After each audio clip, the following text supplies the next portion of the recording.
तो हो हंगामे के बीच संसद का मानसून सत्र करीब करीब धुल चुका है, लेकिन विपक्ष की हंगामे की राजनीति का दाव सरकार के एक दाव से बेकार होता दिख रहा है। उत्तर प्रदेश में विधानसभा चुनाव से ठीक पहले केंद्र सरकार ने लोकसभा में ओबीसी आरक्षण पर राज्यों को अधिकार देने वाला बिल पेश कर दिया, तो विपक्ष को भी कहना पड़ा कि हम तो साथ हैं और राज्यों को अधिकार देने वाले ओबीसी आरक्षण पर हम लोकसभा में चर्चा करेंगे। ओबीसी बिल पर सरकार और विपक्ष साथ साथ खड़े हैं। विपक्ष ने भी ओबीसी संशोधन बिल का समर्थन किया है।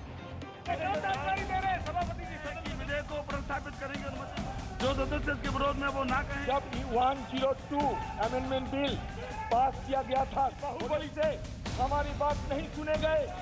कभी कृषि बिल के नाम पर बवाल, सभापति जी ये गलत बोल रहे हैं निरंजन जी। हम कभी पेगासस पर संग्राम, लेकिन ओबीसी बिल पर थमा मॉनसून सत्र का महाभारत। जो सदस्य के विरोध में वो ना कहें। सोमवार को जैसे ही लोकसभा में केंद्र सरकार ने अन्य पिछड़ा वर्ग से जुड़ा अहम विधेयक पेश किया, विपक्ष के सुर बदल गए। विपक्ष के हंगामे वाले तेवर के आगे मॉनसून सत्र संग्राम में बदल गया था, लेकिन मोदी सरकार ने अब विपक्ष को सरकार के साथ खड़े होने पर मजबूर कर दिया।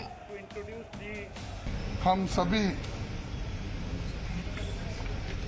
विरोध पार्टी के जितने भी नेता हैं और मेंबर्स ऑफ पार्लियामेंट इस बिल का हम समर्थन करेंगे।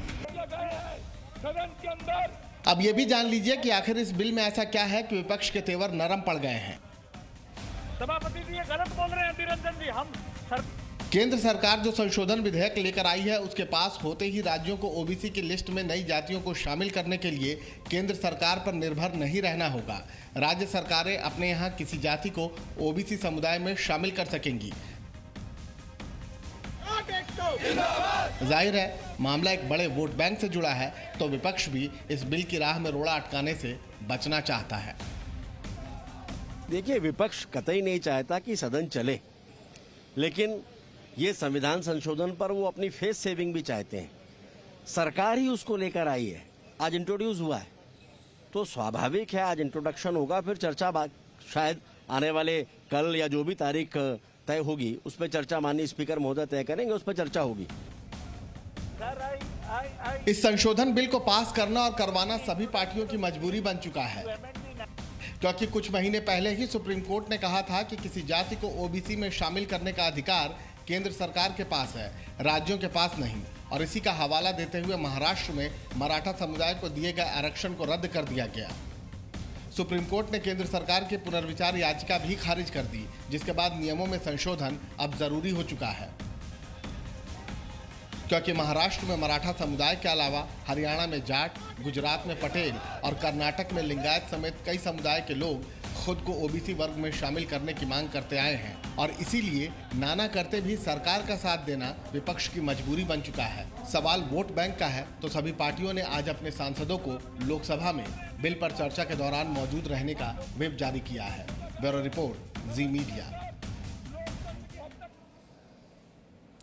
तो इस वक्त हमारे साथ अतीकुर रहमान हैं, मुस्लिम स्कॉलर, हमारे साथ गजेंद्र सांकला है, कांग्रेस के लीडर, हमारे साथ मनोज यादव हैं भारतीय जनता पार्टी से, और साथ ही साथ हमारे साथ आशुतोष वर्मा है समाजवादी पार्टी से। मनोज, मैं सबसे पहले आपसे शुरू करना चाहता हूं, ओबीसी अदर बैकवर्ड क्लासेस का हित है, क्योंकि लगभग पूरा मानसून सत्र धुल गया, हित है कि विपक्ष साथ खड़ा कर रहा है कि हम भी चर्चा करेंगे पक्ष के साथ, या फिर आपको लगता है कि कुछ और है ताकि नाराजगी सामने ना आने पाए? देखिए, ऐसा है सचिन जी, नरेंद्र मोदी सरकार सबका साथ सबका विकास के साथ चल रही है और सबके विश्वास के साथ चल रही है।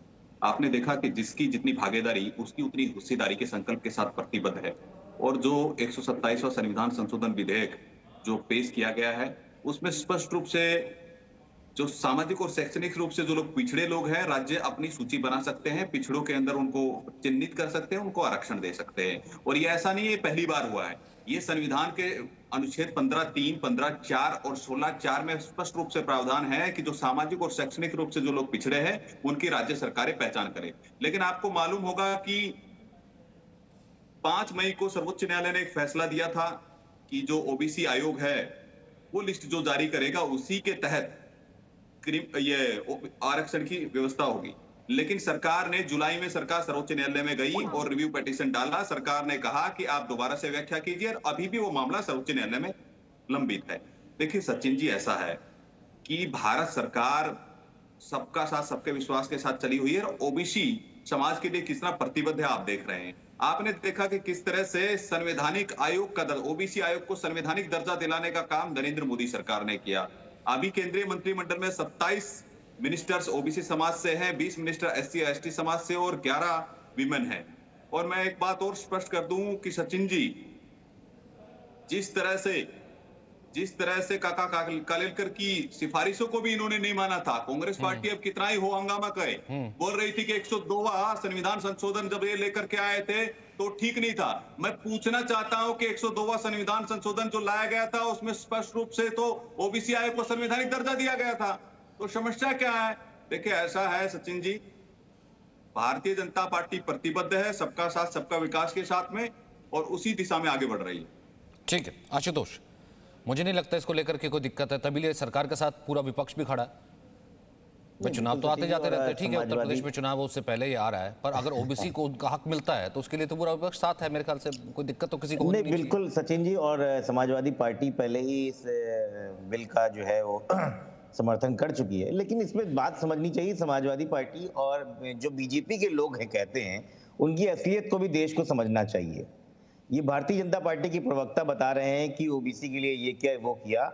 ये भारतीय जनता पार्टी थी जो सन 2018 में जब इन्होंने राष्ट्रीय पिछड़ा वर्ग आयोग बनाया था, तब इन्होंने ही सूचीबद्ध किया था कि जितनी भी जातियों को अगर हमें आरक्षण देना है उनकी सूचीबद्ध सिर्फ राष्ट्रीय पिछड़ा वर्ग आयोग ही कर सकता है। और इसी का आधार बनाते हुए 5 मई 2021 में सर्वोच्च न्यायालय ने मराठा आरक्षण को असंवैधानिक कर दिया था। ये इन्हीं का काम था, और तब से हमारी मांग थी कि इसको जो है नया बिल संशोधन किया जाए। तब ये नहीं ध्यान आ रहा था क्योंकि तब चुनाव नहीं था, तब किसी का कोई लाभ नहीं मिलने वाला था भारतीय जनता पार्टी को। आज चुनाव सामने आ गया है तो इनको ये मजबूरी में आगे करना पड़ रहा है।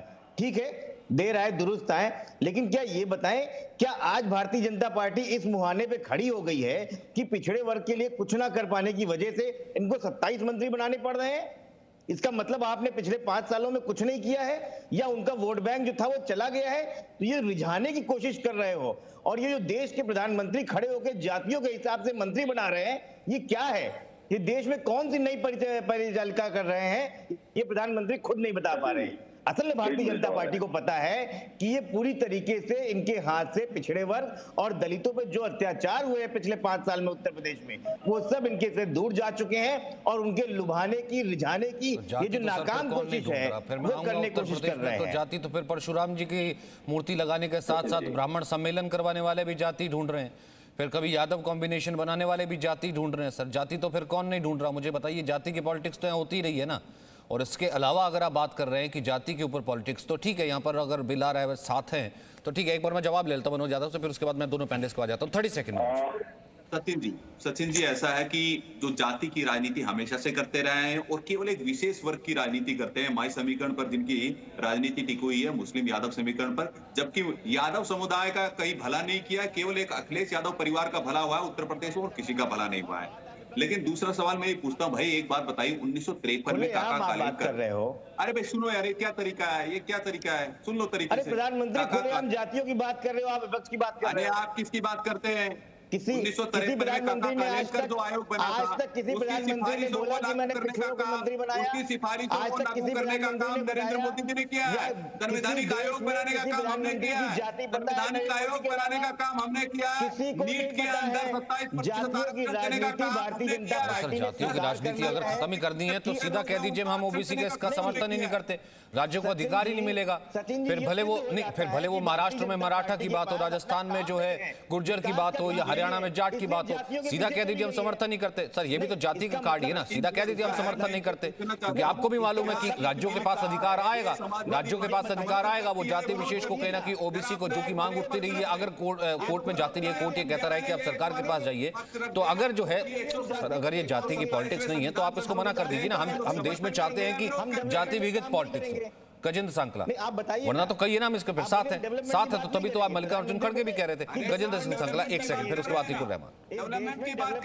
हाँ सचिन जी, इस ओबीसी के आरक्षण के संबंध में जो बिल पेश हो रहा है, ये बात देश के हमारे जितने भी विपक्ष के नेता हैं उन्होंने इस बात को साबित कर दिया है कि अगर कहीं पर भी संसद के अंदर जनहित के मुद्दों पर चर्चा होगी और उसके अंदर हिंदुस्तान की जनता का अगर उसमें भला होगा और उनके लिए काम किया जाएगा तो विपक्ष हमेशा सरकार के साथ खड़ा होगा। ये एक संदेश देने की कोशिश विपक्ष ने की है। सर, पूरा मानसून सत्र निकाल दिया पार्टी जी, पूरा मानसून सत्र निकाल दी, एक दिन चर्चा नहीं हुई। पूरा मानसून सत्र इसलिए निकाल दिया सर, वो आम आदमी के लिए कोई चर्चा का बिल उससे पहले कोई कुछ नहीं था। के साथ भारतीय जनता पार्टी सौदेबाजी कर रही है, इसलिए इसको सबक सिखाने की आवश्यकता है। किसान सड़कों पर है, आज ये कहते हैं कि देश में एक कानून लगाए, आज क्यों नहीं आपने पेट्रोल और डीजल को लेकर के और जीएसटी के अंदर लाए? क्यों उसके ऊपर वैट लगाया? जब आप देश में एक कानून लगाना चाहते हो, एक सिद्धा अपने हिसाब से कानून को बनाना चाहते हो, अपने हिसाब से जनता को तकलीफ देना चाहते हो, अपने हिसाब से कानून थोपना चाहते हो, ये विपक्ष कभी नहीं होने देगा। ये तभी हो पाएगा जब देश की 130 करोड़ जनता की हितों की रक्षा उस संसद के अंदर होगी, तो विपक्ष भी इनके साथ कंधे से कंधा मिला के खड़ा होगा। ये बात सर, विपक्ष का कंधे से कंधा तो मुझे नजर में आता है ना सर। ये हु की जो हूटिंग चल रही थी, पर्चे फाड़े जा रहे थे, है ना, हु की हूटिंग चल रही थी, पर्चे फाड़े जा रहे थे, सांसदों का निलंबन तक किया गया, वहां पर चले गए नहीं सर, वहां जंतर मंतर पर चले गए, वहां पे किसान संसद के साथ बैठेंगे लेकिन संसद में चर्चा नहीं करेंगे। सर, पैसा तो मेरा और आपका जाता है ना, टैक्स पेयर्स मनी का जाता है। पूरा का पूरा मानसून सत्र चला गया सर, उसमें क्या आम आदमी की कोई बात नहीं होनी थी? क्या कोई रिप्रेजेंटेटिव ने एक बात नहीं करनी थी? आज आपको ओबीसी के में कह रहे हैं कि नहीं आम आदमी की बात होनी थी। अतीकुर रहमान का एक कमेंट ले लेता हूं, ठीक है गजेंद्र जी, आप इस पर जवाब दे लीजिएगा। आज आप कह रहे हैं कि देखिए देश हित का जो मैटर होगा हम उस पर बात रहेंगे। इससे पहले भी तो देश हित के मैटर थे ना, किसानों पर चर्चा कर लेते, सरकार को घेर लेते। मैं तो कह रहा था कुछ करे, पेट्रोल को लेकर के बात करते ना सर, लोग कह रहे इतनी महंगाई होगी, उसको लेकर के मैं तो कहता कि विपक्ष चाहता है कि चर्चा हो और लोगों के लिए महंगाई कम हो, बैठ जाते सर, कर लेते चर्चा। अब चर्चा जरूर याद आई है जबकि पूरा सत्र खत्म हो गया। ठीक है, एक कमेंट मैं ले लेता हूं सर, एक कमेंट ले लेता हूं सर अतीकुर रहमान से, फिर वापस आ जाऊंगा। गजेंद्र जी बोलिए। जी सचिन भाई, आज एक बार फिर से सारा के सारे पॉलिटिकल पार्टीज एक्सपोज हो चुकी हैं रिजर्वेशन बिल को लेके। और रिजर्वेशन जहां तक के सवाल है, इन प्रिंसिपल मैं इनको रिजर्वेशन नहीं बल्कि क्रचिस कहता हूं, ये बैसाखी हैं। और इस बैसाखी का इस्तेमाल तमाम पॉलिटिकल पार्टीज ने सिर्फ और सिर्फ वोट बैंक के लिए किया है हमेशा। इसका सबसे बड़ा प्रमाण यह है कि 70 साल में जो चीज 10 साल के लिए थी, वो 70 साल में भी हम कहीं पर कोई ऐसा निशान नहीं देख रहे हैं कि ये तमाम पिछड़ी जाति के लोग कहीं से भी ऑन पार आ सके एक ओपन कैटेगरी के। उसमें सबसे बड़ा प्रमाण ये सचिन भाई, सबसे इंपॉर्टेंट मुद्दा यहाँ पर यह है कि जिस चीज का एफर्मेटिव एक्शन जिसको कहा जाता है, जो कि प्राइमरी लेवल पे प्रोवाइड होना चाहिए इकोनॉमिकली, सोशली और एजुकेशनली बैकवर्ड लोगों को, उस प्राइमरी लेवल पे क्योंकि हमारी पॉलिटिकल पार्टीज असमर्थ हैं देने में, ये टॉप ऑफ द पिरामिड में रिजर्वेशन की पैसाखी देके ये समझते हैं कि इन्होंने इस सोसाइटी के साथ में बहुत बड़ा योगदान किया है। और यही सबसे बड़ी वजह है सचिन भाई कि आज तक के हम इसके अंदर सफल नहीं हो पाए।